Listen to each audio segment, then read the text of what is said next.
Hello guys, welcome to my YouTube channel Rohit Education Point. In this video, I am talking about Geiger and Muller counter.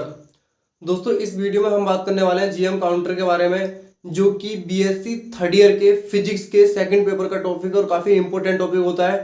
तो दोस्तों चलते हैं topic की तरफ।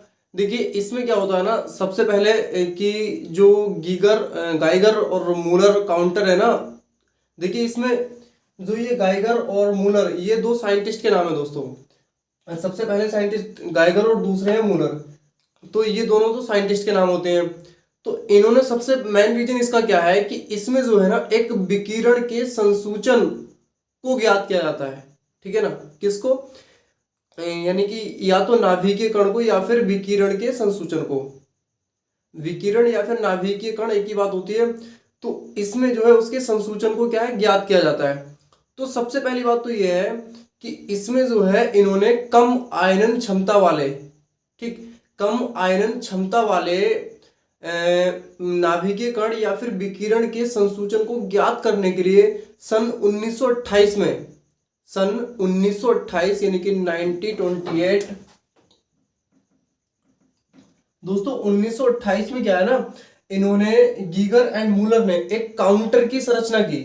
ठीक, तो इस बेस पर इस टॉपिक का नाम गीगर एंड मूलर काउंटर रख दिया है। हिंदी में दोस्तों काउंटर का मतलब होता है गणक या फिर प्रबंधन भी बोल सकते हैं।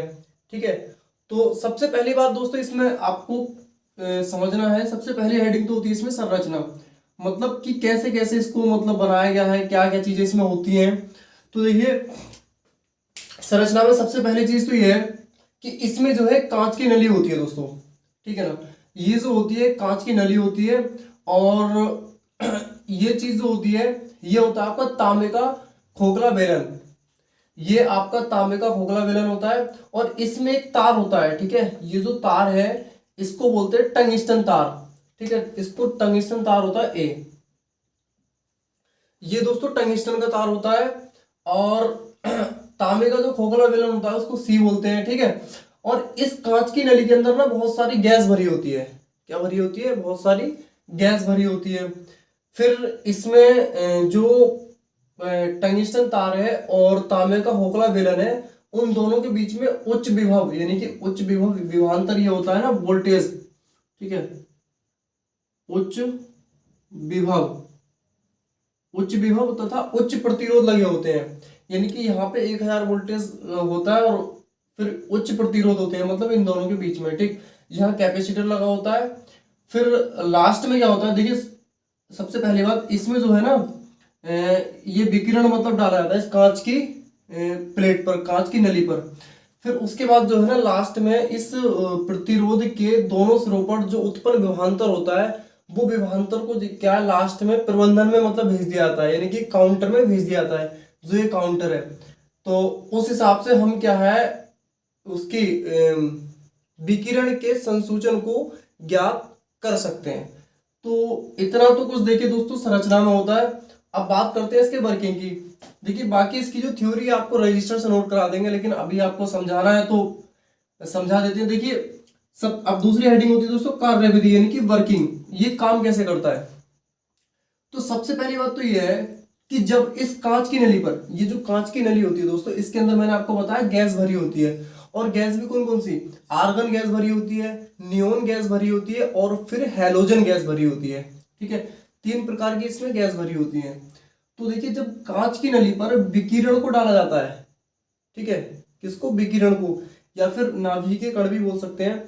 जब इस विकिरण को कांच की नली पर डाला जाता है तो इसके अंदर जो गैस होती है ना वो आयनित हो जाती है। क्या हो जाती है? आयनित।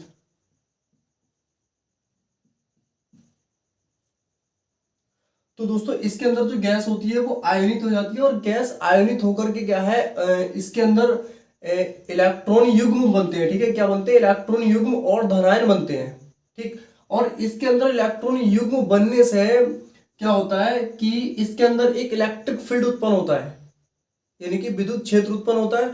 और वो क्षेत्र क्या है? त्रिज्यीय होता है। क्या होता है? त्रिज्यीय। ठीक है, और उसके बाद दोस्तों एनोड जो है ना, एनोड टंगस्टन के तार की तरफ क्या है मतलब प्रबल होने लगता है।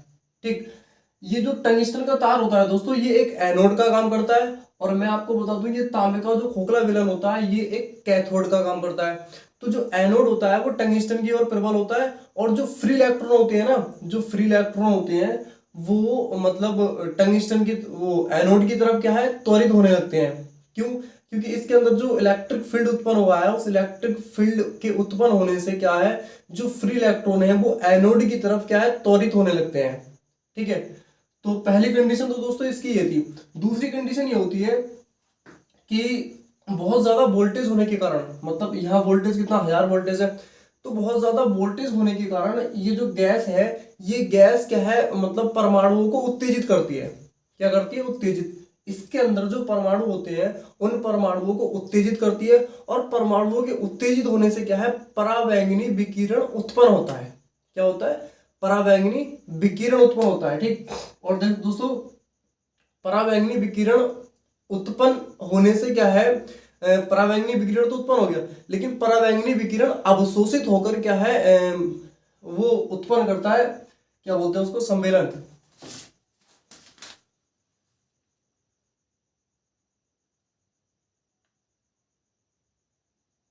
एवेलांस, हाँ।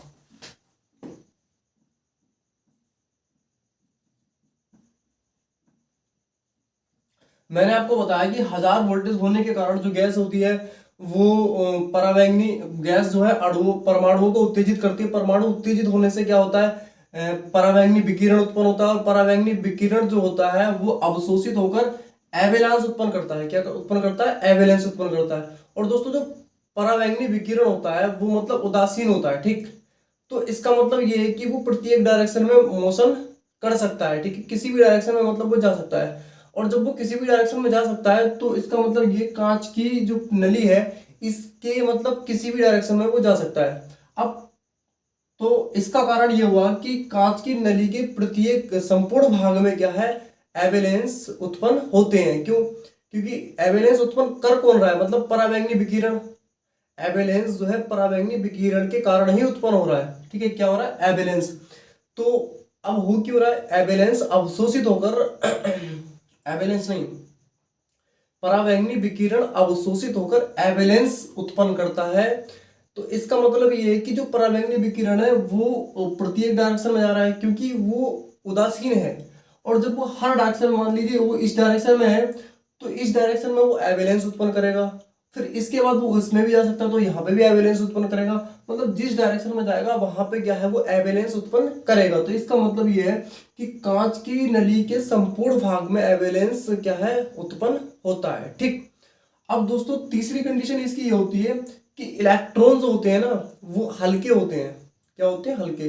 तो इलेक्ट्रॉन क्या है, एनोड की तरफ जो है 10 की पावर,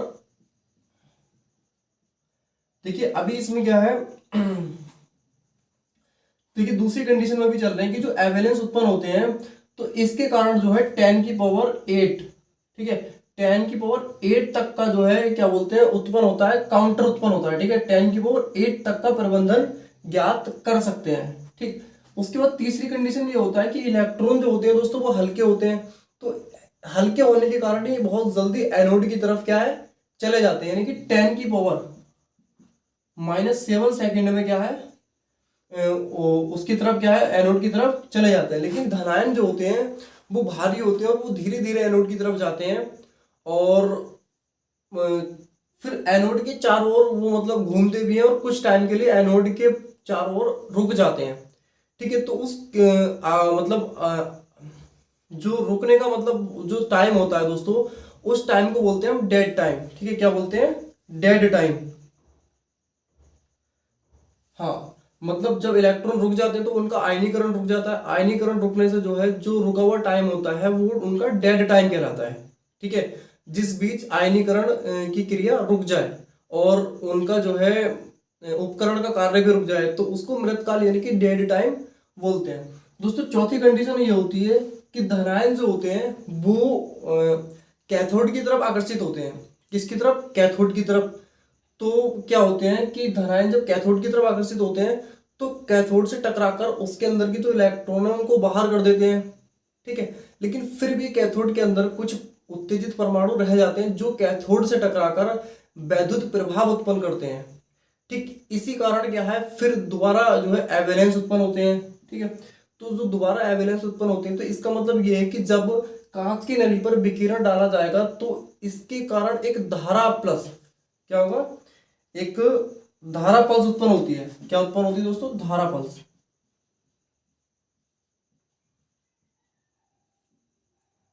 तो इस कारण क्या है, एक धारा पल्स उत्पन्न होती है। ठीक है, अब उसके बाद देखिए इसमें और भी काफी थ्योरी होती है इसकी।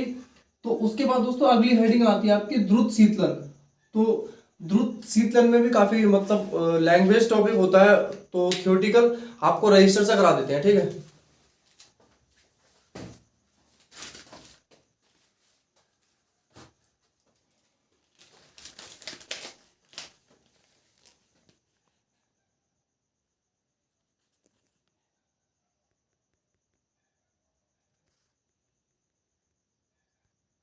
देखिए दोस्तों इसमें जो सबसे पहले हेडिंग मैंने आपको बताया कि गीगर मूलर काउंटर, तो उसके आगे की थ्योरी इसमें आपको दिख रही होगी, वो नोट कर लें आप। ठीक है, उसके बाद ये चित्र था, देखिए डायग्राम बनाना है आपको। फिर आगे की थ्योरी ये है दोस्तों।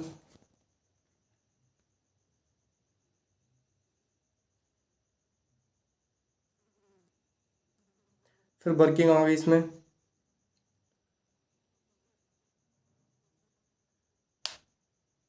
फिर जो डेड टाइम कहलाता है वो क्या होता है।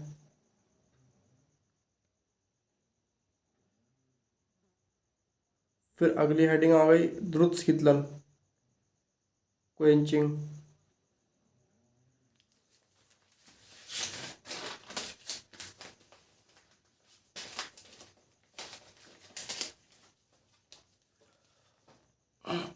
देखिए उसके बाद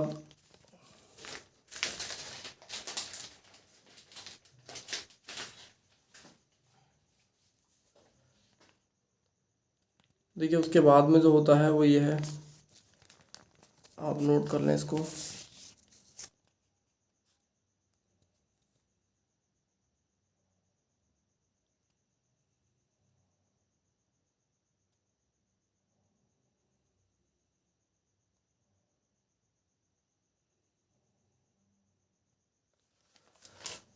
मिलते हैं दोस्तों नेक्स्ट वीडियो में, तब तक के लिए धन्यवाद।